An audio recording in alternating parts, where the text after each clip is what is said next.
Hello friends, good morning. Welcome my back to channel Dipti's ব্লগে। তোমাদের আরেকবার অনেক অনেক ওয়েলকাম। সকালবেলা দেখো পুজো দিয়েছি, পুজো দেওয়ার থেকে স্টার্ট করছি। এখন টাইম হচ্ছে 10:30।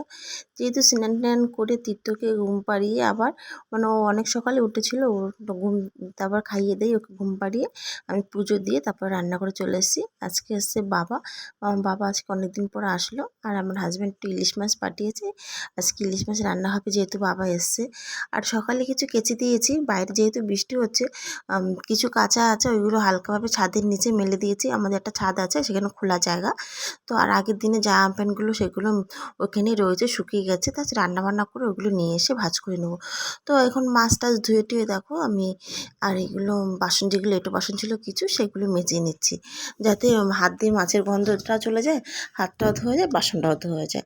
তো এগুলো সব গুছিয়ে গাছিয়ে নিয়ে এখন আমি যেহেতু দুপুরবেলা রান্না বসাবো, তো বাসনগুলোকে ধুয়ে নিই। তারপরে ভাবলাম মাছটা ভাজা বসাবো, যাতে এঁটো বাসনটা পরিষ্কার হয়ে জায়গাটা পরিষ্কার হয়ে যাক। তারপরে আমি দেখাচ্ছি কী কী তোমাদের সঙ্গে আমি রান্না করব, চলো দেখে নাও। তো এখানে চাল কুমড়ো দিয়ে ইলিশ মাছ হবে, আর ভোলা মাছ হবে। বেগুন দিয়ে আলু দিয়ে ভোলা মাছ করবো মাখা দিয়ে, মাখা করে। আর এখানে আছে দেখো কচু ফুলের টকটা সেদ্ধ মানে কচু ফুলটা সেদ্ধ বসিয়েছি, টক করব, যেটা আমাদের বাড়িতে সবাই খুব ভালো খায়। আর ইলিশ মাছটা এখানে ধুয়ে রেখেছি, আর এখানে 2 পিস ভেজে নিয়েছি। তো দেখো এখানে বেগুন দিয়ে আলু দিয়ে ইলিশ মাছ বলছি কেন, ভোলা মাছ হয়ে গেছে। তো এখানে দেখো চাল কুমড়ো দিয়েও ইলিশ মাছটা প্রায় হয়ে গেছে, নামিয়ে নেবো। তারপরে বসাবো কচু ফুলের টক আর ইলিশ ভাপা না, সর্ষে ইলিশ। আর তেঁতুলটা ভিজিয়ে রেখেছি যাতে একটু নরম হয়। এখানে সর্ষে বেটে নিয়েছি, আর পোস্ত আর কাঁচা লঙ্কা বেটে নিয়েছি। পোস্ত আর কাঁচা লঙ্কাটা এক জায়গায় রেখেছি, কারণ শস্যটা আমি একটু ছেঁকে নিয়েছি। শস্যের যে খোসাটা মানে ছাকার পর সেটা ফেলে দিয়েছি, আর খালি রসটা নিয়েছি। আমি এখানে তোমাদের সাথে কথা বলছি, আর আমি যখন এডিট করতে বসছি, দেখি যে আমার বাড়িতে কাজ হচ্ছে সব, হাতুড়ির কাজ। সেই হাতুড়ির এত শব্দ হচ্ছে যে আমি কি বলছি তোমরা বুঝতে পারছো না। তাই আমি সাউন্ডটা কেটে দিয়ে ভয়েস ওভার দিচ্ছি, যে আমি বলেছি যে কী কী রান্না করেছি, তাই তোমাদের একটু দেখিয়ে নিচ্ছি। তো এখানে ভাত বসিয়ে দিয়েছি, আর চলো কী কী রান্না করেছি একবার দেখিয়ে দিই। এখানে আছে চাল কুমড়ো দিয়ে ইলিশ মাছ, দেখতে পাচ্ছ পাতলা করে। আর এখানে আছে সর্ষে বাটা, যে কাঁচা ইলিশ মাছ দিয়ে সর্ষে বাটা ঝাল করেছি, ভাপা না কিন্তু। আর এখানে আছে ভোলা মাছের বেগুন দিয়ে আলু দিয়ে লাল লাল করে একটু ঝোল করেছি।